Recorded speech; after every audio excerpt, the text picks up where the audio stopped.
पवारांविरोधात बंड करत अजित पवारांनी राष्ट्रवादी काँग्रेस ताब्यात घेतली। अजित पवारांच्या सोबत अनेक आमदार गेले। याच वेळी राष्ट्रीय पातळीवरही अनेक नेते हे अजित पवारांसोबत गेले। पण आता अजित पवार यांच्या राष्ट्रवादी काँग्रेसला नागालँडमध्ये मोठा झटका बसलाय। इथं राष्ट्रवादी काँग्रेस पक्षाच्या सर्व 7 आमदारांनी पक्षाला रामराम ठोकत शनिवारी सत्ताधारी NDPP मध्ये प्रवेश केला। त्यामुळं आता मुख्यमंत्री नेफ्यू रिओ यांच्या नेतृत्वाखाली NDPPला 60 सदस्यीय विधानसभेत संपूर्ण बहुमत मिळालंय। तसंच नॅशनलिस्ट डेमोक्रॅटिक प्रोग्रेसिव्ह पार्टीच्या आमदारांची संख्याही 25 वरून 32 वर पोहोचली आहे। शरद पवारांच्या राष्ट्रवादी काँग्रेस पक्षात फूट पडल्यानंतर नागालँडमधील नेत्यांनी अजित पवार यांच्या नेतृत्वातील गटाचं समर्थन केलं होतं। 2023च्या विधानसभा निवडणुकीत NDPP आणि सहकारी भाजपानंतर NCP राज्यातील तिसरा सर्वात मोठा पक्ष ठरलेला। विधानसभा अध्यक्ष शारिंगॅन लोंगकुमेर यांनी जारी केलेल्या आदेशानुसार 7ही आमदारांनी स्वतः उपस्थित राहून औपचारिक पत्र दिलं। यात त्यांच्या NDPPतील प्रवेशासंदर्भात माहिती देण्यात आली आहे। तसंच आपला हा निर्णय घटनेतील 10व्या अनुसूचीनुसार घटनात्मक आवश्यकता पूर्ण करतो असंही यात सांगण्यात आलंय।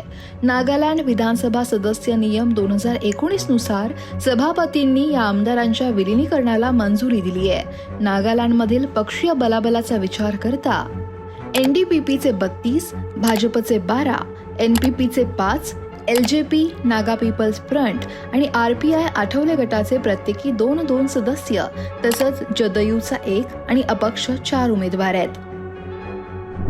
दरम्यान या आमदारांच्या अस्वस्थतेवर अजित पवारांनी काय प्रतिक्रिया दिली आहे पाहूयात। त्याच्यात अस्वस्थता होती ही गोष्ट खरी आहे। मी पण आज सकाळी 2 दिवस आजारी होतो। आज सकाळी मी हा कार्यक्रमाला पहिला आलो। आता मी त्याच्याबद्दलची अधिकची माहिती घेतो, कारण वेगवेगळ्या राज्यातली जबाबदारी वेगवेगळ्या मान्यवरांच्यावर आपण टाकलेली आहे। त्यांच्याकडनं माहिती घेतो। पण त्यांनी मला स्वतः देवगिरीला येऊन सांगितलं होतं, दादा आमचं काहीच काम होत नाही, हे होत नाही, अशा पद्धतीने त्यांनी त्यावेळेस तक्रारी केलेल्या होत्या। मी त्यांना म्हणालो होतो की आपण त्यांना सपोर्ट केलेला आहे कुठलीही पार्टीला, तर आपण त्यांना सांगू आणि आम्ही त्याच्याबद्दल 2 दिवस आजारी होतो। आज सकाळी मी हा कार्यक्रमाला पहिला आलोय। आता मी त्याच्याबद्दलची अधिकची माहिती घेतो, कारण वेगवेगळ्या राज्यातली जबाबदारी वेगवेगळ्या मान्यवरांच्यावर आपण टाकलेली आहे। त्यांच्याकडनं माहिती घेतो। पण त्यांनी मला स्वतः देवगिरीला येऊन सांगितलं होतं, दादा आमचं काहीच काम होत नाही, हे होत नाही, अशा पद्धतीने त्यांनी त्यावेळेस तक्रारी केलेल्या होत्या।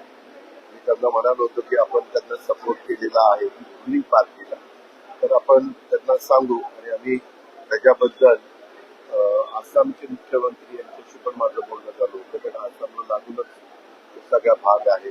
तर त्यांनी सांगितलेलं होतं की मी पण तिथल्या मुख्यमंत्र्यांशी बोलतो। आता परवा आमची जी कॉन्फरन्स होती तेव्हाही मला त्याच्यातले काही वरिष्ठ लोक भेटलेले होते। पण त्याच्याबद्दलची अधिकची माहिती घेऊन मग मी पण ते अस्वस्थ होते ही गोष्ट। अरे बाबा, ज्यावेळेस साथीच्या साथी जातात त्यावेळेस पक्षांतर बंदी कशी होईल? त्याच्यामध्ये वगैरे त्याचं काही नियम आहे, त्याच्याबद्दल आम्ही चर्चा करू, कारण शेवटी सगळ्यांनी मिळून असे दिले।